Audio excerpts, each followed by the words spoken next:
Hello everyone, welcome to W3 era YouTube channel. My name is Vijay Kumar. Last video में हमने discuss किया था PHP के बारे में। एक इंट्रोडक्शन वीडियो था जिसमें हमने जाना था कि PHP क्या है और किस तरीके से PHP काम करती है। वो सर्वर पे काम करती है क्योंकि वो सर्वर साइड लैंग्वेज है, ये हमने जाना था। आज की वीडियो में हम डिस्कस करेंगे PHP का इंस्टॉलेशन के बारे में। वैसे हमने लास्ट वीडियो में भी डिस्कस किया था इंस्टॉलेशन का, लेकिन आज हम प्रॉपर इसको इंस्टॉल करेंगे अपने पीसी के अंदर और हम डिस्कस करेंगे PHP के इको और प्रिंट स्टेटमेंट के बारे में। तो चलिए स्टार्ट करते हैं ये PHP का इंस्टॉलेशन और इको प्रिंट स्टेटमेंट का वीडियो।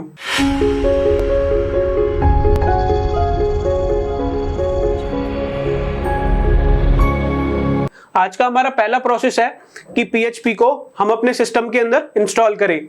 तो PHP को सिस्टम के अंदर इंस्टॉल करने के लिए हमने पहले डिस्कस किया था कि PHP से वेबसाइट बनाने के लिए हमारे पास PHP होनी चाहिए सिस्टम के अंदर, यानी सर्वर होना चाहिए और डेटाबेस होना चाहिए। और इसके लिए हमने आपको बताया था कि हम क्या करेंगे, XAMPP को इंस्टॉल करेंगे। XAMPP को इंस्टॉल करने के लिए सबसे पहले हम XAMPP को इंस्टॉल करेंगे और नेक्स्ट इसके बाद हम PHP कोड एडिटर, जो कि हम VS कोड यूज करने वाले हैं, इन दो प्रोग्राम्स को, सॉफ्टवेयर्स को हम इंस्टॉल करेंगे। तो चलिए पहले इनको इंस्टॉल करते हैं अपने पीसी के अंदर, बाद में आते हैं। तो चलिए सबसे पहले स्टार्ट करते हैं हम XAMPP को डाउनलोड करना।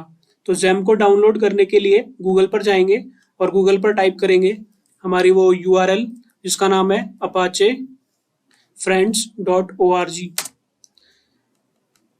ये हमारा URL है, इस पर क्लिक करेंगे और यहाँ पर आप देखेंगे अपाचे का जो ऑफिशियल वेबसाइट है XAMPP की, वो खुल जाएगी और इसके बाद हम डाउनलोड पे क्लिक करके XAMPP को डाउनलोड कर लेंगे।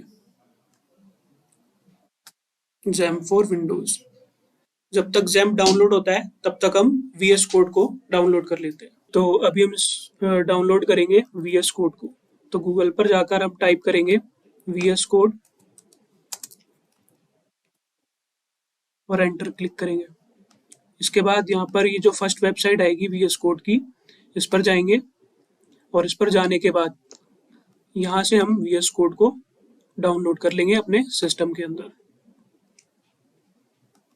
यहाँ पर अलग अलग वेरिएंट में है, जैसे विंडोज है हमारे पास, लाइनेक्स है, मैक है। तो हम विंडोज यूज कर रहे हैं, तो विंडोज के लिए VS कोड को इंस्टॉल कर लेंगे। ये हमारा डाउनलोड हो रहा है VS कोड। तो XAMPP और VS कोड दोनों ही डाउनलोड हो चुके हैं हमारे पीसी के अंदर। तो एक एक करके हम इनको इंस्टॉल करेंगे। इंस्टॉल करने के लिए डबल क्लिक करेंगे इस पे और उसके बाद आई एक्सेप्ट पे क्लिक करके और नेक्स्ट पे क्लिक कर देंगे। यहाँ पर ये अगर अनचेक हो तो आप इसको चेक कर सकते हैं, क्रिएट ए डेस्कटॉप आइकन। इससे क्या होगा कि आपके डेस्कटॉप पे VS कोड का एक आइकन आ जाएगा जहाँ से डायरेक्ट आप VS कोड को ओपन कर सकते हैं। नेक्स्ट पे क्लिक करेंगे, नेक्स्ट पे, और इस तरीके से आपके सिस्टम के अंदर VS कोड इंस्टॉल हो जाएगा। VS कोड इंस्टॉल करने के बाद अब चलते हैं हम XAMPP को इंस्टॉल करने के लिए। XAMPP को इंस्टॉल करने के लिए हम इस पर भी सेम इसी तरीके से VS कोड की तरह डबल क्लिक करेंगे और इस तरीके से हम इसको अपने पीसी के अंदर इंस्टॉल करेंगे। अभी एक पॉपअप बॉक्स आएगा जो आपसे डायरेक्टरी स्ट्रक्चर के बारे में डिटेल्स पूछेगा। ये आ गया XAMPP का सेटअप पॉपअप बॉक्स। नेक्स्ट पे क्लिक करेंगे तो आप देखेंगे कि यहाँ पर ये इसके जो प्रोग्रामिंग लैंग्वेज ये यूज़ करता है या जो सर्वर हमें प्रोवाइड कराता है उसके बारे में ये डिटेल में यहाँ पर बता रहा है। तो जैसे कि हमारे पास हम अपाचे सर्वर यूज़ कर रहे हैं XAMPP के अंदर, तो ये XAMPP का Apache server, MySQL, PHP, Perl programming language, इस तरीके से आपको एक ही सारी की सारी चीज़ें एक ही सॉफ्टवेयर के अंदर मिल जाएंगी। तो नेक्स्ट पे क्लिक करते हैं। ये C ड्राइव के अंदर चला जाएगा और XAMPP नाम का फोल्डर बना के उसके अंदर इंस्टॉल हो जाएगा। आप चाहें तो इसे कहीं और भी इंस्टॉल कर सकते हैं।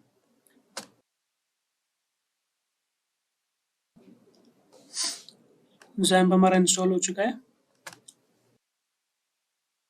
और जैसे ही XAMPP इंस्टॉल होगा, XAMPP का कंट्रोल पैनल इस तरीके से पॉपअप बॉक्स में ओपन हो जाएगा। जब भी आप PHP का कोड करेंगे, आप यहाँ से आप सर्वर को स्टार्ट करेंगे, अपाचे सर्वर को, और डेटाबेस के लिए आप MySQL को स्टार्ट करेंगे, तभी आपकी PHP की फाइल सर्वर पे रन हो पाएगी।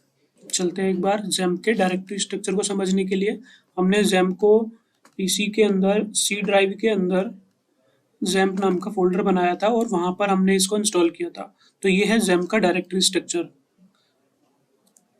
लेकिन हमें जो काम करना है XAMPP के अंदर, जैसा कि हमने पहली वीडियो में भी डिस्कस किया था, htdocs के नाम से एक फोल्डर बनेगा और इस फोल्डर के अंदर हमें काम करना है। अब जो भी PHP की फाइल बनाएंगे वो यहाँ पर आप उस फाइल को रखेंगे और फिर आप उसको चलाएंगे जाकर ब्राउज़र के अंदर। अगर आप फाइल को अगर आप यहाँ पर रखेंगे तो कुछ प्रॉब्लम्स हो सकती है, क्योंकि आप मल्टीपल फाइल्स को यूज़ करेंगे। तो हम क्या करेंगे, हम एक फ़ोल्डर बना लेंगे यहाँ पर और सारी फाइलें उस फोल्डर के अंदर रखेंगे। हम एक फ़ोल्डर बना लेते हैं W3 era के नाम से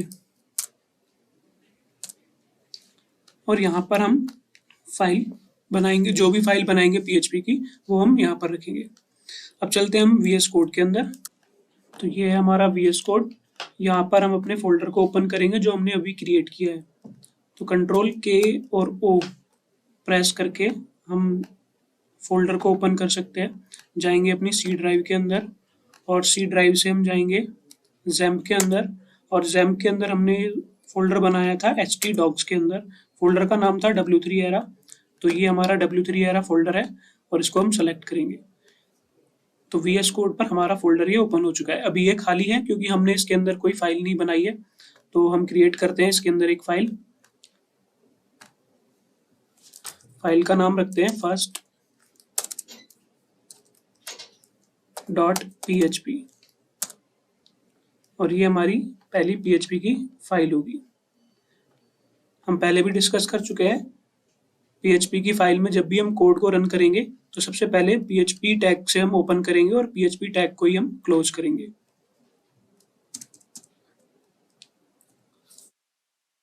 तो ये हमारा PHP का टैग है, ये ओपनिंग टैग है और ये हमारा क्लोजिंग टैग है। तो जो भी हमें कोड करना है वो इसके अंदर करना है। इको स्टेटमेंट का यूज कर रहे हैं, इसके बारे में हम आगे पढ़ेंगे कि इको स्टेटमेंट क्या होता है और वो किस तरीके से काम करता है।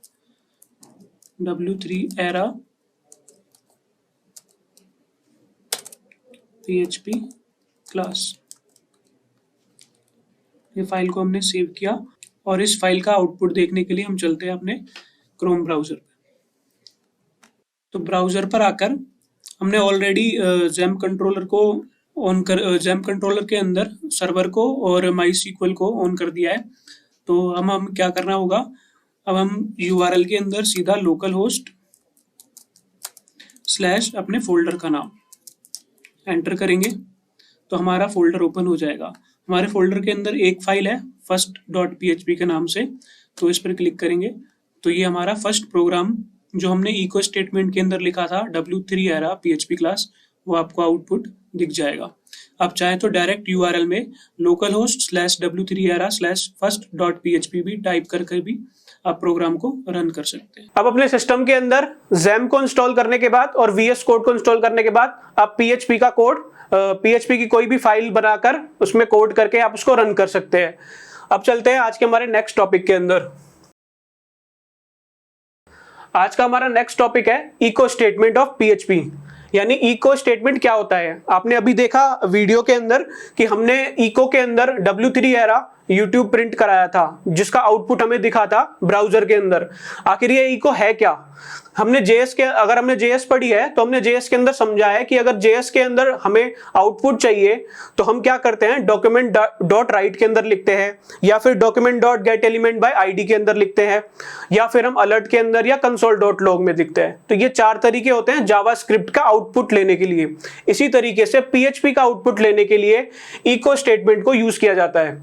ठीक है, इको स्टेटमेंट को क्यों यूज करते हैं? PHP का आउटपुट देखने के लिए, यानी जो भी हम कोड रन कर रहे हैं तो उसका जो आउटपुट हमें मिलेगा वो हमें इको स्टेटमेंट के अंदर मिलेगा। इको स्टेटमेंट को कैसे यूज करना है और किस तरीके से इसका सिंटैक्स होता है वो हम पढ़ते हैं या हम देखते हैं एक बार इसको। तो सबसे पहले हम देखते हैं इको स्टेटमेंट यूज करने के लिए हम सबसे पहले लिखेंगे इको।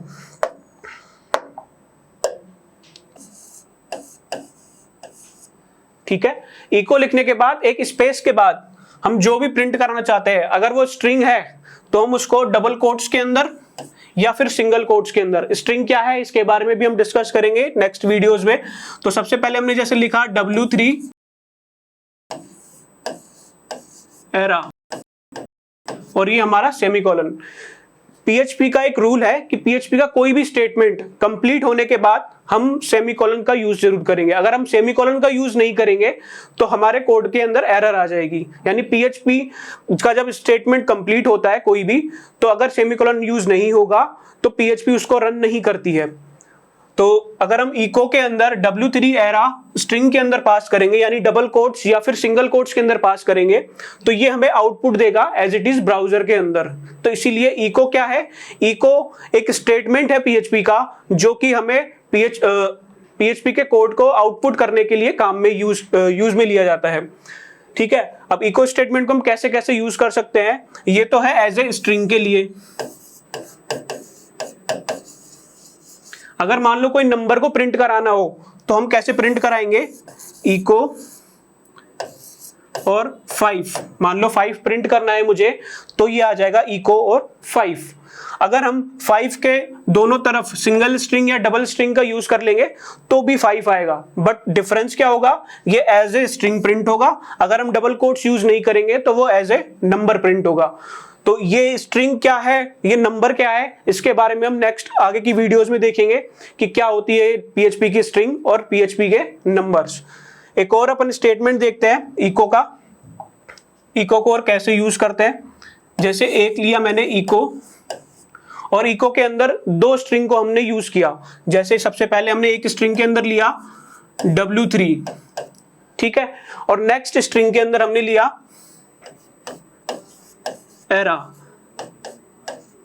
ठीक है, ये मल्टी स्ट्रिंग है, यानी एक स्ट्रिंग ये है और एक स्ट्रिंग ये है। इन दोनों को एक साथ भी हम इको स्टेटमेंट के अंदर प्रिंट करा सकते हैं, लेकिन इसके लिए हमें क्या करना होगा, दोनों के बीच में कॉमा लगाना होगा। अगर हम इको स्टेटमेंट के अंदर 2 स्ट्रिंग के बीच में कॉमा लगाकर प्रिंट कराएंगे तो भी आउटपुट हमें दोनों स्ट्रिंग एज इट इज इस तरीके से मिलेंगी। जैसे ये है W3 एरा, ये हमें आउटपुट मिलेगा।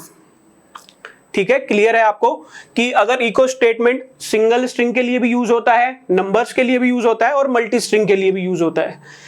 एक और हम ऑपरेटर भी पढ़ेंगे आगे जाके, और उसके बारे में मैं आपको बता देता हूं कि कैसे यूज होता है इको W3 एरा। हमने अभी देखा था कि कॉमा लगाकर हम मल्टी स्ट्रिंग को एक साथ इको के अंदर प्रिंट करा सकते हैं। अब हम देखेंगे कि हम डॉट लगाकर भी इसको प्रिंट करा सकते हैं। डॉट क्या है, डॉट कॉनकैटिनेशन है पीएचपी के अंदर। जैसे जावास्क्रिप्ट के अंदर कॉनकैटिनेशन था प्लस का साइन, वैसे ही डॉट है पीएचपी के अंदर स्ट्रिंग को कॉनकैटिनेट करने के लिए। तो अगर हमें मल्टी स्ट्रिंग को कॉनकैटिनेट करना है तो हम डॉट का यूज करेंगे, या फिर हमें मल्टी स्ट्रिंग को प्रिंट कराना है इको स्टेटमेंट से तो हम क्या करेंगे, कॉमा का यूज करेंगे। तो इस तरीके से इको स्टेटमेंट पीएचपी के अंदर यूज होता है। किसके लिए, किसी भी स्ट्रिंग को, नंबर्स को या आउटपुट को देखने के लिए हम उसको क्या करते हैं, इको स्टेटमेंट के अंदर लिख देते हैं, वो एज इट इज हमें ब्राउजर के अंदर प्रिंट होके आ जाता है। नेक्स्ट चलते हैं, हमारा next topic print statement. Print statement क्या है, जैसे हमने इको स्टेटमेंट को यूज किया वैसे हम प्रिंट स्टेटमेंट को भी समझेंगे और इसको यूज करेंगे। तो प्रिंट स्टेटमेंट कैसे यूज होता है, जैसे हमने इको के लिए लिखा था इको, ऐसे ही प्रिंट के लिए लिखेंगे प्रिंट कीवर्ड। ठीक है, प्रिंट कीवर्ड के बाद हम अपनी स्ट्रिंग लिखेंगे जैसे कि हमने इको के अंदर लिखी थी। जैसे लिखा था W3 एरा, और वही हमारा सेमीकोलन, यानी जैसे एज इट इज हमने वही यूज किया है जैसे हमने इको के अंदर किया था। यानी इको और प्रिंट में अभी तक तो कोई डिफरेंस नहीं है, दोनों ही क्या काम करते हैं, दोनों ही पीएचपी के आउटपुट को दिखाने के लिए काम करते हैं। कहां पर, ब्राउजर के अंदर। तो ब्राउजर के अंदर आउटपुट देखने के लिए हम इको स्टेटमेंट भी यूज कर सकते हैं और प्रिंट स्टेटमेंट भी यूज कर सकते हैं। प्रिंट का यूज हम नंबर को दिखाने के लिए भी कर सकते हैं, जैसे हमने अभी देखा था लास्ट में, प्रिंट लिखा था, इको लिखा था और 5 लिखा था। तो ऐसे ही हम प्रिंट लिख रहे हैं और प्रिंट के बाद 5 लिख रहे हैं। सेमीकोलन हमें लगाना है क्योंकि पीएचपी का सिंटैक्स सेमीकोलन के बिना अधूरा होता है। तो प्रिंट 5 लिखा तो आउटपुट हमें क्या मिलेगा, इसका 5 मिलेगा, और इसका आउटपुट हमें क्या मिलेगा, इसका आउटपुट हमें W3 एरा मिलेगा। ठीक है, तो अभी तक तो इको और प्रिंट दोनों सेम है। अब दोनों में डिफरेंस क्या है, दोनों में डिफरेंस देखेंगे हम। हमारा नेक्स्ट टॉपिक भी यही है कि इको और प्रिंट के अंदर डिफरेंस क्या है। ठीक है, तो इस डिफरेंस को समझेंगे। इको क्या करता है, इको के अंदर हमने देखा कि मल्टी स्ट्रिंग को प्रिंट कराता है कॉमा के साथ। जैसे इको के अंदर हमने देखा था W3 कॉमा एरा, और इसका आउटपुट हमें मिला था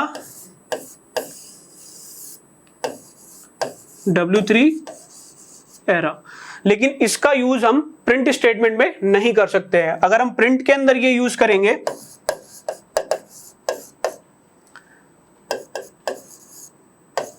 W3 कॉमा एरा, तो ये हमें एरर दे देगा। यानी ये कोड जो प्रिंट स्टेटमेंट है वो मल्टी स्ट्रिंग के लिए कॉमा के साथ यूज नहीं होता है, डॉट के साथ यूज होता है, क्योंकि डॉट जो है वो स्ट्रिंग का एक ऑपरेटर है जो क्या करता है, दो स्ट्रिंग को एक साथ कॉनकैटिनेट करता है। लेकिन इको स्टेटमेंट कॉमा के साथ भी मल्टी स्ट्रिंग को यूज कर लेता है, लेकिन प्रिंट स्टेटमेंट जो है वो इसको यूज नहीं करता है। तो सबसे पहला डिफरेंस ये है इको स्टेटमेंट और प्रिंट स्टेटमेंट में, कि सबसे पहले ये इको जो है मल्टी स्ट्रिंग को प्रिंट कराता है कॉमा ऑपरेटर के साथ, और प्रिंट स्टेटमेंट ये काम नहीं करता है। दूसरा क्या डिफरेंस है, दूसरा एक छोटा सा डिफरेंस और है कि जो इको है वो फास्टर है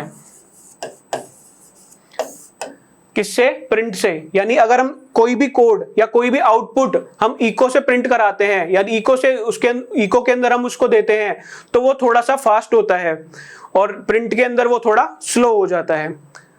तो ये दो डिफरेंस है इको और प्रिंट के अंदर।